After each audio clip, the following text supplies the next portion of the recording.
Yolg'on. Shayx Muhammad Sodiq Muhammad Yusuf. Abu Hurayra roziyallohu anhudan rivoyat qilinadi. Rasululloh sollallohu alayhi va sallam munofiqning belgisi 3ta. Agar so'zlasa yolg'on so'zlaydi, va'da qilsa bajarmaydi va unga omonat topshirilsa xiyonat qiladi dedilar. To'rtovlari rivoyat qilishgan. Muqaddima. Bandalarini yolg'ondan qaytargan Alloh taologa bitmas tuganmas hamd va sanolar bo'lsin. Ummatlariga yolg'on nimaligini batafsil tushuntirib, unga yo'l qo'ymaslik qanday amalga oshirilishini ko'rsatib bergan mahbub payg'ambarimiz Muhammad Mustafoga mukammal va batamom salovat va durudlar bo'lsin. Ilohiy ta'limotlar butun borliqni yaratgan va unda insonni o'z xalifasi qilib qo'ygan. Hamma narsani biluvchi, mutlaq adolat egasi bo'lgan Alloh taolo tomonidan nozil qilingandir. Alloh barcha narsani, shu jumladan o'zi yaratgan borliqni, yashayotgan insonga nima munosib keladi-yu, nima munosib kelmaydi, daqiqalarigacha yaxshi biladi. Shuning uchun ham Alloh taolo tomonidan joriy qilingan ta'limotlar shomil va komildir. Ilohiy diniy ta'limotlar sodir etilgan biron bir jinoyat insonga ma'lum bo'lmay qolganida ham olamlarning Robbi, buyuk Alloh bandalarining eng nozik ishlarini ham bilib turishini, qilingan zarracha jinoyatning jazosini bu dunyoda bo'lmasa ham u dunyoda albatta olishini qattiq ta'kidlaydi. Islomiy tushunchalarga ko'ra, ma'naviy jinoyatlar moddiy jinoyatlarga nisbatan yanada xatarliroq bo'ladi. Yana bir bor ta'kidlaymizki, aynan ma'naviy jinoyatlar moddiy jinoyatlarni sodir bo'lishiga sababchidir. Islom ta'limotlariga ko'ra, balog'atga yetgan har bir insonning barcha ma'naviy jinoyatlari, jumladan zarracha yolg'oni ham jazosiz qolmaydi. Har bir yolg'onni nomai alomaga yozib boriladi va ular uchun qiyomat kuni jazosini albatta oladi. Yolg'onchi Allohning dushmani hisoblanadi va qiyomatda eng og'ir azoblar ila jazolanadi. Umuman olganda, ozgina bo'lsa-da Allohga iymoni mavjud, qiyomatdan umidi bor insonlardan tashkil topgan jamiyatda zarracha yolg'onga o'rin qolmaydi. Shuningdek, bunday jamiyatning katta-yu kichik, erkak-yu ayol, fuqaro-yu ulamo, kambag'al va amaldorlari ham hech qachon yolg'on gapirmaslikka harakat qiladilar. Yolg'on faqat yolg'onchining shaxsiga emas yoki yolg'ondan bevosita zarar topuvchigina emas, balki butun jamiyatga, insoniyatga zarar yetkazadigan katta ma'naviy jinoyatdir. Shuning uchun ham islomda bu razolatga nisbatan o'ta murosasiz munosabatda bo'lingan va unga hech yo'l qo'ymaslikka harakat qilingan. Kelgusi ojizona satrlarda ushbu razil ma'naviy jinoyat yolg'on haqida qo'ldan kelganicha so'z yuritish niyatidamiz. Maqsad xalqimiz ichida ushbu ofat haqidagi tushunchaning oydinlashtirish, uning tahlikali oqibatlaridan jamiyatimizni poklash va yaxshilikni ko'paytirishga hissa qo'shishdir. Yolg'onning ta'rifi. Yolg'on so'zi arab tilida kizb deyiladi va lug'atda rostning teskarisini anglatadi. Ulamolar yolg'onni quyidagicha ta'riflaydilar. Xurjoniy yolg'on xabarning voqelikka to'g'ri kelmasligidir degan. Ibn Hajar yolg'on bir narsa haqida qasddan bo'lsin, nokasdan bo'lsin unga xilof narsani gapirishdir degan. Yolg'on so'zda bo'lishi bilan birga amalda ham bo'ladi. Bunda yolg'onchi bo'lmagan narsani bo'lgan qilib ko'rsatish uchun hiyla qiladi yoki uning aksi bo'lib, bo'lgan narsani bo'lmagan qilib ko'rsatishga urinadi. Qur'oni Karimning Yusuf surasida bunga dalil bor.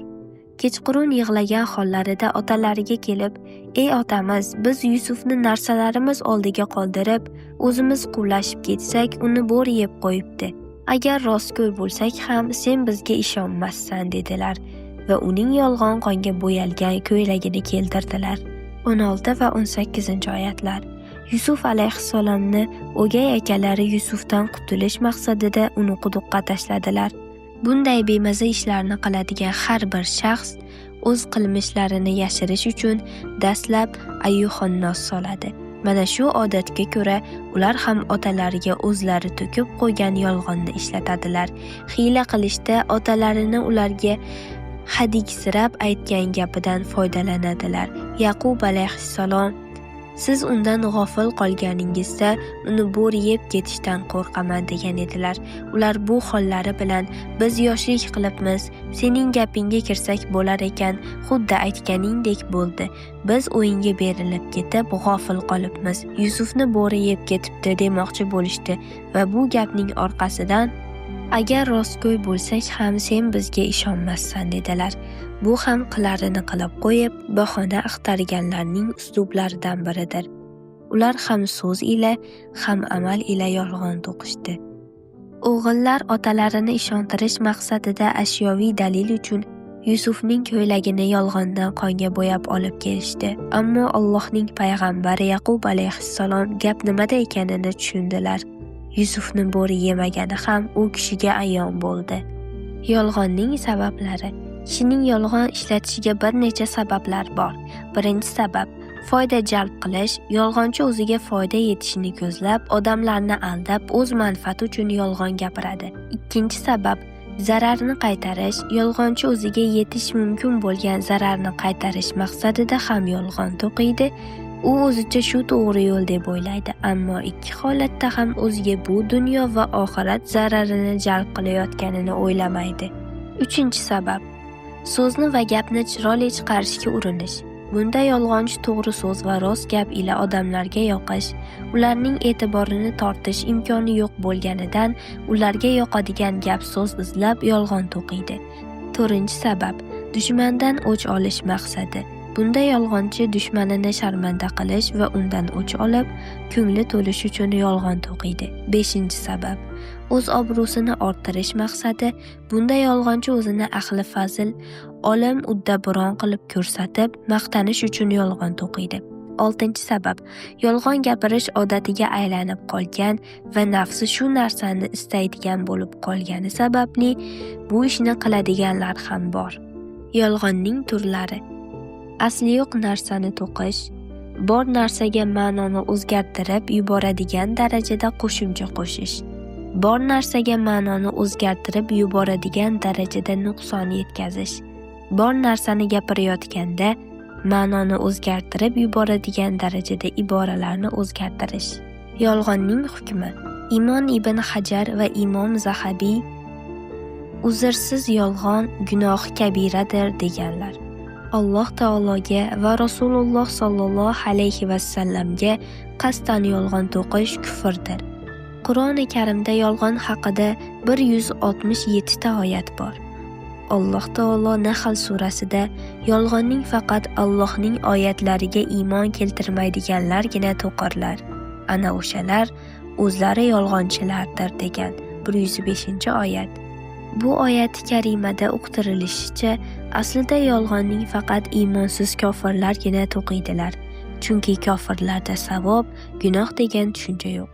Yolg'on gapirsa, gunoh bo'lishiga, u dunyoda azoblanishiga ishonchi bo'lmagani uchun ham o'ylamasdan yolg'on to'qiyveradilar.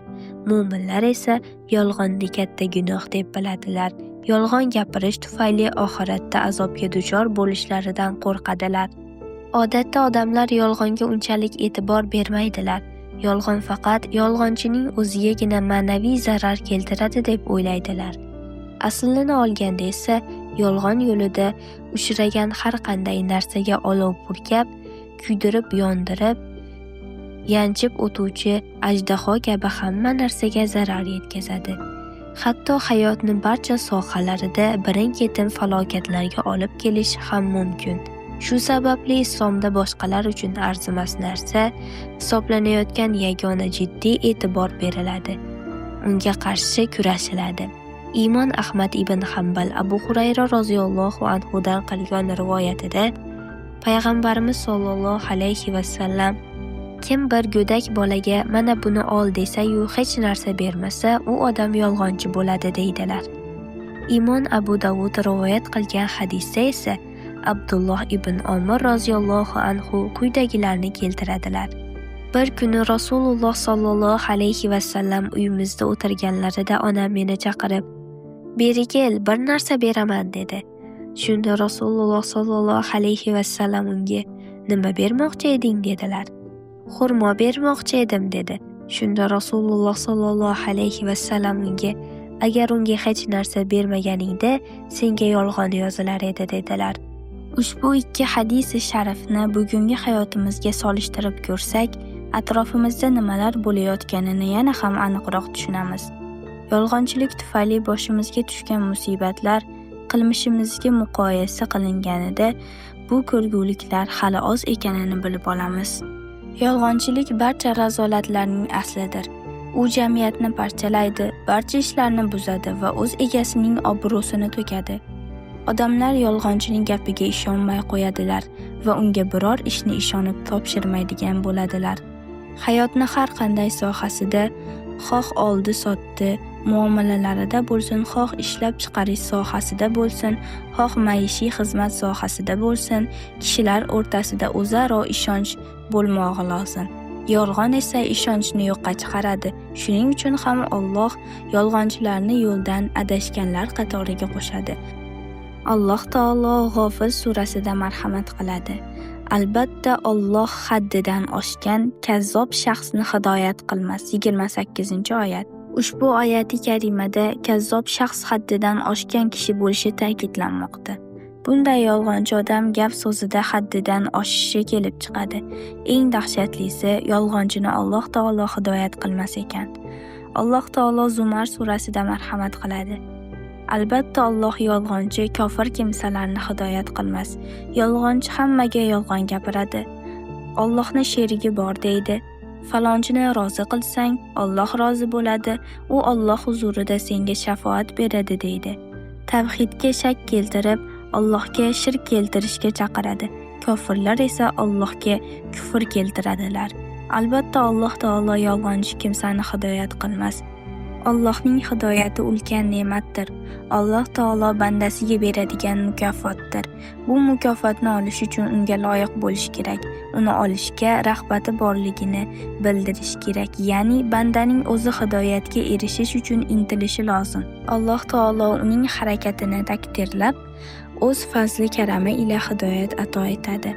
Ammo Alloh taolo haqida yolg'on gapirgan, yaratgan Xoliq sha'niga nomaqbul so'z aytib turgan yolg'onchi qanday qilib bu ulug' mukofotga sazovor bo'lsin?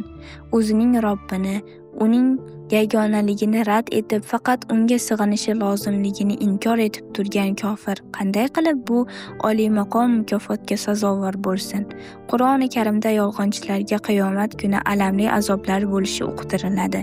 Alloh taolo Nahl surasida marhamat qiladi. Allohga nisbatan yolg'on to'qish uchun tillaringiz vasf qilgan yolg'onni gapirib, bu halol, bu harom deyavermanglar. Albatta Allohga nisbatan yolg'on to'quvchilar zafar topmaslar. Ozgina matohdir va ularga alamli azob bor deyiladi. 116-117-oyatlar. Inson bandadir. U ne'matni roziq Allohdan oladi. Shuning uchun insonni halol yoki harom haqida hukm chiqarishga haqqi yo'qdir. Kimki o'zi haqsiz bo'lgan narsaga aralashib, bu halol, bu harom desa, Alloh taologa nisbatan yolg'on to'qigan bo'ladi. Allohga nisbatan yolg'on to'qiganlarga esa ozgina matohdir va ularga alamli azob bor.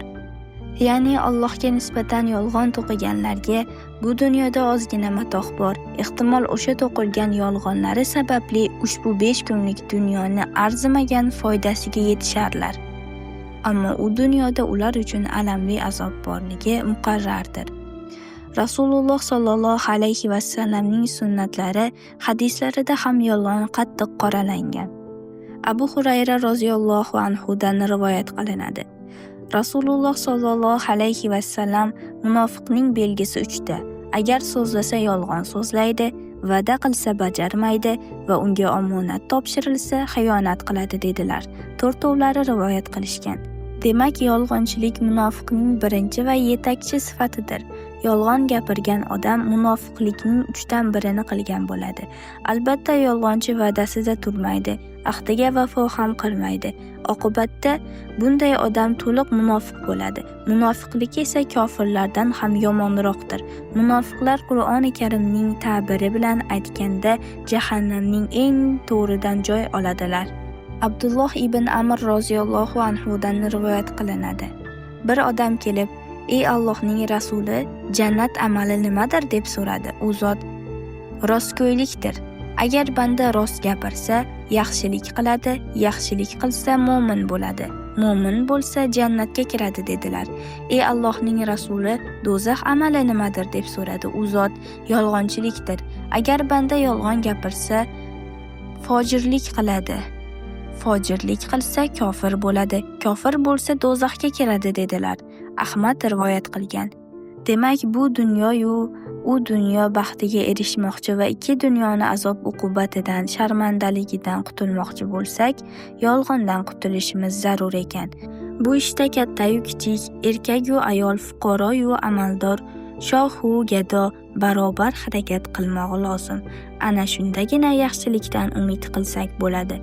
Alloh taolo barchamizni yolg'onchilikdan va yolg'onchilarning kasridan o'zi asrasin.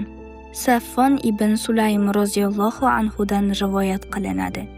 Rasululloh sollallohu alayhi vasallamga "Mo'min qo'rqoq bo'ladimi?" deyildi. "Ha" dedilar. "Mo'min baxil bo'ladimi?" deyildi. "Ha" dedilar. "Mo'min yolg'onchi bo'ladimi?" deyildi. "Yo'q" dedilar. Molik rivoyat qilgan. Ushbu hadisi sharifdan ko'rinib turibdiki, payg'ambarimiz sollallohu alayhi vasallam garchi boshqa hadislarda qo'rqoqlik va baxillikni salbiy sifatlarga o'laroq tanqid qilgan, ulardan chetlanishga amr qilgan bo'lsalar ham, bu yerda yolg'onga nisbatan bu 2 salbiy sifat arzimas bir hol ekanini bildirmoqdalar. Shu bilan birga yolg'on naqadar katta gunoh ekanligini, yolg'onchi odam mo'min bo'lolmasligini ta'kidlamoqdalar.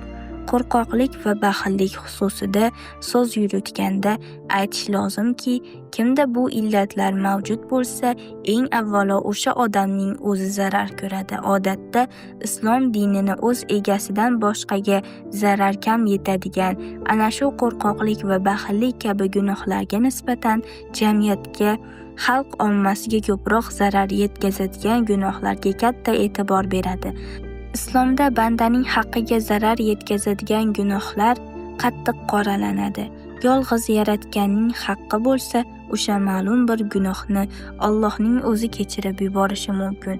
Biroq bandalarga, jamiyatga zarar yetkazilsa, o'sha zarar ko'rgan banda va jamiyat kechirmagunicha Alloh ham kechirmaydi. Yolg'on esa ko'pchilikka zarar yetkazadigan mana shunday gunohlar qatoriga kiradi. Demak, bir kishini yolg'onchiligi tufayli necha millionlab begunoh kishilar jafo chekar ekan. Demak, yolg'onning shaxsiga, jamiyatda egallab turgan o'rniga qarab, jamiyatga keltirilgan zararning darajasi, miqdori, ko'lami o'zgarib borar ekan. Yolg'on haqida ulug'larimiz aytgan gaplardan namunalar. Qays ibn Abu Hazindan rivoyat qilinadi. Abu Bakr roziyallohu anhuning "Yolg'ondan hazir bo'linglar, albatta yolg'on iymondan chetlatuvchidir" deganini eshitdim. Bayhaqiy rivoyat qilgan. Ushbu gapdan yolg'onning qanchalik dahshatli gunoh ekanini bilib olish qiyin emas. Mo'min kishi uchun iymondan ajrab qolishdan ko'ra dahshatli musibat yo'qdir. Yolg'on esa aynan bandani iymondan chetlatuvchi dahshatli gunoh ekan. Iymon nima, iymonsizlik nima? Farqiga boradigan kishi uchun iymonsizlik naqadar katta badbaxtlik ekanligi ma'lum. Umar ibn Xattob meni rost pastlatgani, aslida u pastlatishi nodir. Yolg'on ko'targanidan aslida uning ko'tarishi nodir yaxshiroqdir degan. Arva ismli ayol Said ibn Zayd ibn Amr ibn Nufayl bilan hovli talashib husumat qildi. Shunda u, "Bu ayolni o'z holiga qo'yinglar. Men Rasululloh sollallohu alayhi vasallamning kim nohaqdan bir qarich yerni olsa, qiyomat kuni 7 qavat yer uni tavqa la'nati bo'ladi" deganlarini eshitganman. Allohim, agar bu ayol yolg'onchi bo'lsa, ko'zini ko'r qilgin va qabrini hovlisidan qilgin dedi. Men o'sha ayolni ko'r bo'lib, devorlarni paypaslab yurganini ko'rdim. U menga Said ibn Zaydni duosi tegdi der edi. Bir kuni hovlisida ketayotib quduqqa tushib ketdi va o'sha quduq unga qabr bo'ldi. Yolg'onning zararlari. Yolg'on o'z egasini parchalaydi. Yolg'on o'z egasini do'zaxga olib boradi. Yolg'on uzoqni yaqin, yaqinni uzoq qiladigan sarobdir. Yolg'on muruvvat, jamol va chiroyni ketkazadi. Yolg'on aql o'g'risidir. Yolg'onchi xoru zor bo'ladi. Yolg'on din va dunyoni buzadi. Yolg'on pastkashlik alomatidir. Bilimsiz fatvo berish va bilganini yashirib boshqa gapni aytish eng katta yolg'ondir. Diniy masalalarda fatvo berish katta olimlarning mas'uliyatidir. Shuning uchun mujtahid ulamolar fatvo berishga yaraydigan bo'lish uchun bir qancha shartlarni qo'yganlar. Fatvo beruvchida quyidagi sifatlar bo'lishi shart: muxlis, taqvodor musulmon bo'lishi, aqlli bo'lishi, balog'atga yetgan bo'lishi, adolatli bo'lishi. Ya'ni shariat ko'rsatmalaridan chiqmaydigan bo'lishi. Chunki fatvo Alloh taoloning hukmi haqida xabar berishdan iborat. Fosiqning xabari din sohasida qabul bo'lmas. Ijtihod. Imom Shofiy bu haqida quyidagilarni aytganlar. Faqatgina quyidagilarni o'zida jamlagan kishigina Allohning dinida fatvo berishi mumkin. Bunday odam Allohning kitobini, uning nosihi va mansuxini, mahkami va mutashobihini, tavili va tanzilini, makkisi va madaniysini yaxshi bilgan bo'lishi va unda nima iroda qilganini ham bilishi kerak. So'ngra Rasululloh sollallohu alayhi vasallamning hadislarini chuqur o'zlashtirib bilmog'i lozim. Hadis borasida ham Qur'on borasida bilgan ilmlarini bilishi kerak. Shuningdek, arab tilini va she'riyatini yaxshi bilmog'i va bu narsalarni insof ila ishlatishi shart. Turli diyor ulamolarining ixtiloflarini ham anglab yetgan bo'lishi lozim. Shu bilan birga o'tkir zehnli bo'lmog'i ham kerak. Ana shundagina gapirishi va halol hamda haromdan fatvo berishi mumkin. Bo'lmasa jim tursin. Biz ulamolarning fatvolarini boshqalarga yetkazishda ham yetarli shartlar borligini ta'kidlaymiz. Abu Hurayra roziyallohu anhudan rivoyat qilinadi. Nabiy sollallohu alayhi vasallam: kimga ilmsiz ravishda fatvo berilsa, buning gunohi unga fatvo bergan kimsaga bo'ladi. Kimki o'z birodarlariga to'g'rilik boshqa tarafdan ekanini bilib turib, boshqa bir ishni ko'rsatsa, badhaqiq unga xiyonat qilgan bo'ladi dedilar. Abu Dovud va Ibn Moja rivoyat qilishgan. Payg'ambarimiz sollallohu alayhi vasallam o'zlarining ushbu hadisi shariflarida ikki muhim masalani bayon qilmoqdalar. Birinchisi, ilmsiz kishi fatvo berishi mumkin emasligi. Ikkinchisi, bilib turib birovga noto'g'ri yo'l ko'rsatish xiyonat ekanligi. Bir musulmon odam qilmoqchi bo'lgan ishi Allohning amriga muvofiq bo'lishini, islom shariatiga mos bo'lishini xohladi deylik. Ammo uni qanday qilsa to'g'ri bo'lishini bilmaydi. Borib bir kishidan o'sha ishni hukmini so'raydi. Chunki o'sha odam bu hukmni bilsa kerak deb o'ylaydi. Aslida o'sha fatvo so'ralgan odam fatvo berishga qodir bo'lmasa, mazkur ishni hukmini aniq va ishonchli ravishda bilmasa, bilmayman deb aytish kerak. Ammo bilmasa ham o'zicha taxmin bilan noto'g'ri javob bersa va so'ragan odam sof niyat bilan Allohning dinini hukmi shu ekan deb haligi noto'g'ri ishni qilsa nima bo'ladi? Kimga ilmsiz ravishda fatvo berilsa, buning gunohi unga fatvo bergan kimsaga bo'ladi. Chunki noto'g'ri ishni sodir bo'lishiga ilmsiz ravishda fatvo bergan kishi sabab bo'ladi. Agar u noto'g'ri fatvo bermaganida, haligi odam boshqa biladigan odamdan so'rab, ishni to'g'ri holda amalga oshirgan bo'lar edi. Noto'g'ri fatvoga ishonib, savob niyatida noto'g'ri ishni qilgan kishiga esa gunoh bo'lmaydi. Ammo u kishi fatvoni noto'g'ri ekanini bilishi bilan o'sha ishni to'xtatishi, bundan keyin haligi johil odamdan fatvo so'ramasligi lozim. O'zi uchun ishonchli, taqvodor, insofli va bilimdon ustoz topib olishi kerak. Ming afsuslar bo'lsinkim, yolg'onning bu turi hozirgi kunimizda juda ham avj olgan. Ba'zi odamlar o'zlarini bilimdon qilib ko'rsatishi uchunmi, bilgan-bilmagan narsalarini Qur'oni Karimda unday deyilgan, hadisda bunday deyilgan, ulamolarning aytishicha bunday ekan, men o'zim so'rab bildim deya har narsalarni gapirishi o'zlariga ep ko'rmoqdalar.